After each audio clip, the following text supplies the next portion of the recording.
Hello humans, I am the Black Cat and welcome to Movie Review Monday. So today, because I bought the box set, I will be reviewing Child's Play.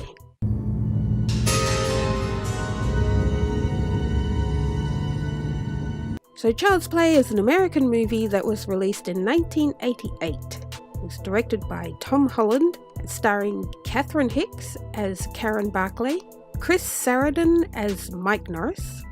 And I don't know about you, but personally, whenever I see Chris, I can't help but be reminded of Fright Night when he was trying to talk with those fake teeth in his mouth. You have to have faith! Also starring Alex Vincent as Andy Barclay and Brad Dourif as Charles Lee Ray, and of course the voice of Chucky. So I won't be holding back on spoilers for this review, mainly because everyone knows the story. It's an old movie and the character Chucky is already really popular, so the fact that Chucky is possessed by Charles Lee Ray is pretty common knowledge. So the movie opens with Detective Mike Norris chasing Charles Lee Ray. Charles is wounded and his ride takes off without him. With nowhere to escape to, he tries to hide in a toy store. But Mike is close behind. He knows he's dying, but he also knows voodoo apparently. Out of desperation, decides to use soul transference to put his soul into a doll. The story then shifts to Karen and her son Andy. Karen is a single mother who can't afford to buy Andy the toy he wants for his birthday. Andy really wants a good guy doll. Her friend Maggie tells her a peddler is selling a cheap one, and so she buys it. One night when Maggie is watching Andy while Karen goes to work, Chucky wants to watch the news to find out where his old partner went, but Maggie doesn't let him, obviously, because he's a doll. So he kills her by throwing her out a window.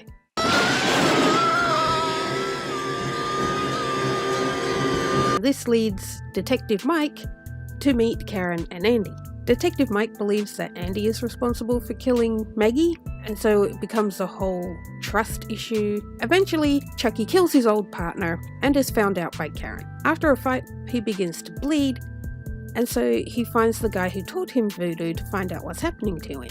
He tells him that the longer he stays in the doll, the more he'll become the doll. So to escape that fate, he has to transfer his soul to the first person that he revealed himself to, which is Andy. I'm gonna be 6 years old again. So this is an 80s movie, so the visual quality is that of an 80s movie. It's not bad. I do like that the majority of the shots that Chucky is in is well lit. It's not half dark where you're not sure what you're seeing. What do you think?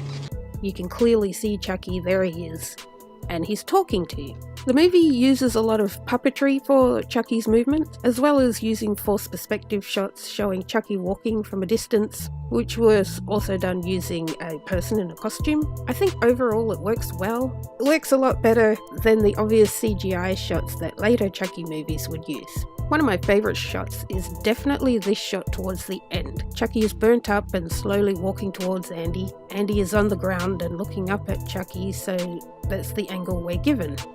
It's from Andy's perspective. I really like how this shot looks, and yeah, it's definitely a shot that stands out in the whole movie.